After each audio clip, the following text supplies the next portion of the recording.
got an interesting one for you tonight.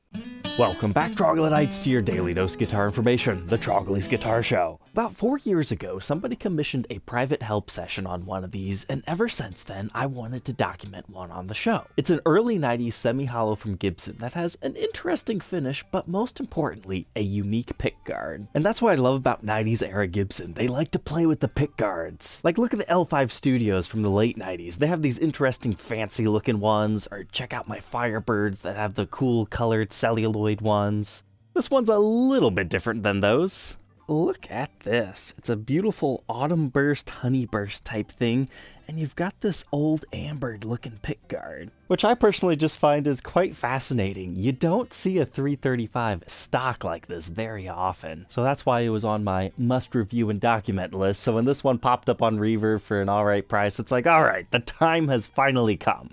So, what is the official name and title of this model? Well, unfortunately, I couldn't find any old advertisements for it, so I'm not entirely sure. Because typically, in the early 90s, you will find so many small limited batch runs that were sold in catalogs. For example, this one, what makes it different from a regular 335 of the era? We've got the gold hardware. That's not something you usually find on this. You get the honey burst finish, not only on the front, but as well as this burst shape on the back, and check this out, it continues on the neck. And even a little bit on the headstock. That is not usual on a 335. And then of course our aforementioned unique ambered over pickguard. So hopefully one day somebody will surface the catalog / advertisement for these, because there's enough of them out there that it had to have been a limited run for either that or a particular dealer. But usually you'll see them get listed as 1993 Autumn Burst or Honey Burst guitars. But the thing about this being a late 1993 produced guitar is it does not have the usual custom shop edition decal on the back of the headstock, which is a bit unfortunate. But at this point the custom shop was starting up and they were transitioning into other things, so perhaps this being more of a dealer exclusive makes a little bit more sense.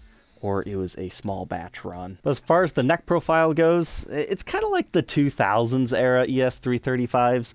It's really skinny, but it's got a lot of shoulder to it at the same time. Nearly D-shaped, but I would still say a little bit more on the C side of things. It's not my favorite, but you know, you have to try the guitars out to figure it out. But I will say the gold hardware on this, it's awesome. And it's got a true ABR1, so that's a nice touch. But otherwise, it should just be a pretty standard 335. And this one doesn't have any cool case candy or paperwork, but we at least have the original Gibson case. It has the case shroud, and it's just the nice pink interior. You know, Lifton inspired, but not exactly the Lifton style. So, to learn more about this one, let's go ahead and throw it on the workbench to take a look at its parts and specs. And fix this fretboard up, it looks a little bit dry.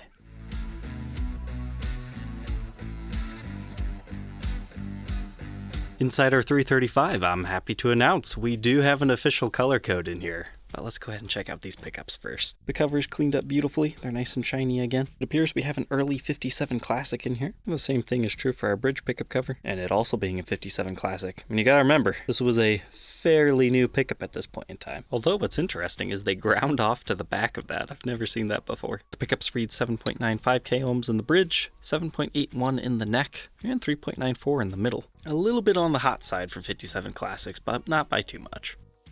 Here's our neck pickup cavity. You can see the neck tenon, as well as the maple block capping off your truss rod. It says, checked October 18th, 1990 something. I would assume 1993. But here we go. AB stands for Autumn Burst. And seeing as most of these serial numbers put you to autumn of 1993, it must have something to do with that as to why they exist. So even though they do look kind of Honey Burst-like, the official color is Autumn Burst. But now that we know the official color, it's interesting. This was kind of reissued in the year 2019. We've talked about the 125th anniversary Supremes, but there were also 335s a part of that. It looks slightly different, but they've used the color code other times as well. But you can see our regular construction, maple poplar maple sandwich for our press sides. Although I would make the argument that that center layer is a little bit thicker than usual. And then you get to your spruce bracing before we can see the maple center block, and then that continues onto the back with the duplication of those layers.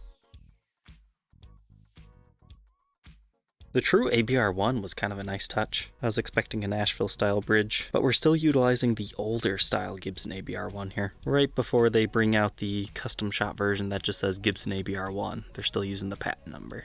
And we've got the full weight gold tailpiece. Our top cleaned up beautifully. It had some scratches on it from somebody picking, but most of those ended up coming out, but we do have a couple of dings that we shouldn't mention. Like a small one right here, and then another kind of tiny one right there. And then you've got some line impressions over here, and your typical clear coat scratches, polishing swirls, etc. Now, these aren't billed with like flame tops or backs or anything, but occasionally you can get lucky and find a little bit of figuring. I don't know if I would call this a flame top, but it's not necessarily plain either. It's just kind of a nice in between, very subtle, nice looker. As far as our controls, we have the black reissue style top hats with the thumb bleeders on it, and a 3-way toggle with our output jack on the front. This was the sole reason I wanted to document one of these, just to check out, how did they make this? So it appears to be like some sort of a plexiglass material that they sprayed a finish onto the back of it, but it was slightly translucent. In fact, you can see where the finish is chipped a little bit up there. So it's kind of like how they do the screen prints of some signatures, or like if you do a mirror pickguard, it's just a back surface. Looking at the edge, it appears to be clear throughout, so that's how they did it. Sometimes people will take those off and replace them with a black one. For me, that's what makes the guitar. It might not be the most aesthetically pleasing pickguard that I've ever seen, or the most unique, but it matches the finish. It makes it unique. You can instantly look at one of these and go, oh, that's the 1993 Autumn Burst run. However, it looks like it scratches pretty easily, so be careful with them, because this guitar wasn't really played all that much, but it sure does show a lot of wear. Now we'll whip out the old endoscope. Inside the bass side F-hole, you can see a Gibson USA sticker that has our serial number, which matches the one on the back side of our headstock. And these are called ES-335 dots at this point in time. Dot referring to our dot inlays and being kind of a reissue model. But here's our cutaway area. You can see your mahogany kerfing, and there was a whole bunch of stuff in here. I had to shake most of it out. But here we can see that maple center block with the 2 spruce bracings on the top and back. And that center block continues all the way down. That's a solid block there. But that's interesting. It looks like they used 2 different kerfing channels right there. It's interesting to see the different build qualities of the different eras. But now if we go inside the treble side hole, you can see more of the same stuff along the edge. Then we don't have a lot of clarity, but we can just barely make out the CTS pot right there. Moving on from our body, we've got a mahogany neck with our rosewood fretboard, and unfortunately this board is just not the darkest color in the world. Here it is after conditioning. A viewer of the show had sent me a new product to try to condition the board as well as polish the frets, to which I say thank you. However, I think I'm just gonna stick with my regular stuff. This was one of those impregnated cloths that has like the conditioning and the treatment within it. I just found it, a little bit more messy than what I have been doing. However, it was quicker, so, kind of a trade-off here. But usually, I'm not a big fan of dot inlays, but I love dots when they're small. These are just a little bit smaller than usual, and they have this very interesting acrylic material. It's not blindingly white, it's got a little bit of age to it, but it has, for lack of better words, more figuring in it, similar to what you'd find on like the Studio Customs or Studio Standards of the late 80s. So small dots with a bound fretboard, I'm all about those. But the other thing I noticed is this guitar has extremely skinny frets. Look at it with my fret guard on it, and you can just see how much playroom that we still have. Here's what I measure it at. Now, whether if that's accurate or not, I'm not entirely sure. But they still have a decent height to them. And you'll notice we have these cracks along the fretboard binding. It's the same thing as fret sprout, except for usually you don't feel it. With a 24 3/4 inch scale length, 12-inch fretboard radius, and neck measurements of 1.66 at the nut, about 2.06 by the 12. Pretty skinny, 0.83 first fret neck depth. And wow, yeah, I thought that felt skinny, 0.87 12th. Here's a look at the profile on the contour gauge. You can kind of see what I was talking about right here, but apparently by the 12th it actually transitions more into a C-shaped neck. I could see how jazzy guys would like it, but if you like the rounded necks, it's probably not for you. Moving on to the face of our headstock, nothing too different up here besides our golden tuners. You have a ridiculously clean lacquer though. It's very clear yet with the Gibson logo in mother of pearl as well as your crown. And it's just a regular truss rod cover. However, it would have been a cool touch to have matched it with the pickguard. However, I don't know how cool it would be seeing your truss rod. Moving on to the back, this cleaned up pretty nicely too. There were some scratches from a strap in this area. Now you have to really get it in the light just to barely see them. But besides just a small finish check line right here running along the binding, it's really in nice shape. Outside of like some very minor buckle marks right there. Now we can just appreciate the nice light flame figuring and color. As far as the edges, nice and mildly flamey as well.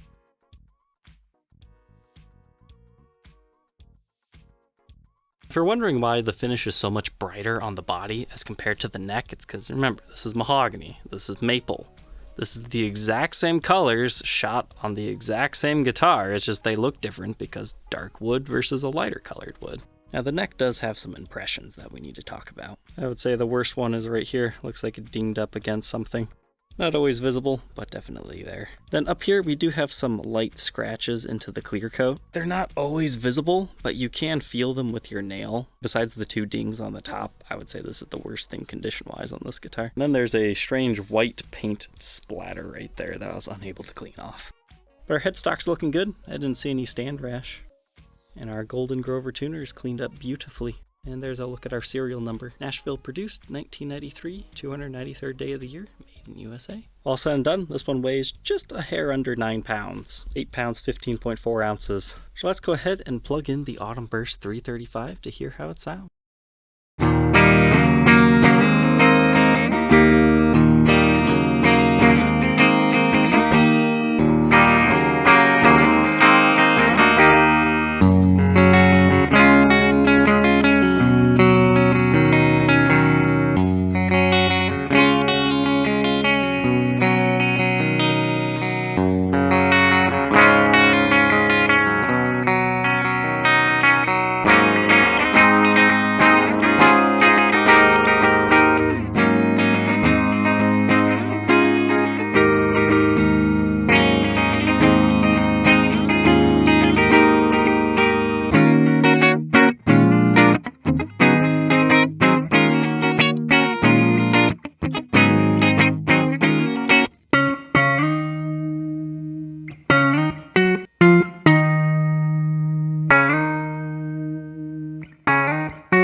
So far, I'd say this has a really nice, even, mellow tone. However, the pickups are really low on this, so I was kind of expecting that. You could adjust that. But now let's see what kind of dirty tones we got.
Now that we know all about the 1993 Autumn Burst ES-335, what are my final thoughts? This is a nice little mellow jazzy guitar. Yet it still has some nice overdrive to it, but again, that's just how this particular one is set up as far as the pickups go. If you raise them, it could be a little bit more attacking, but that's exactly what I kind of imagined this guitar would sound like.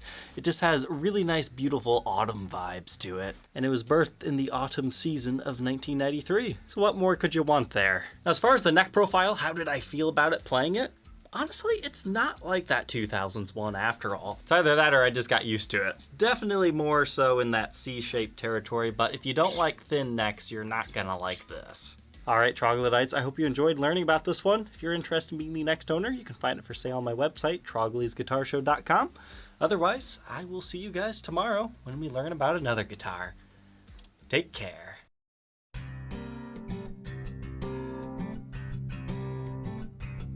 If you enjoyed tonight's episode, consider subscribing. I post videos like this every day. And you might even enjoy this next one.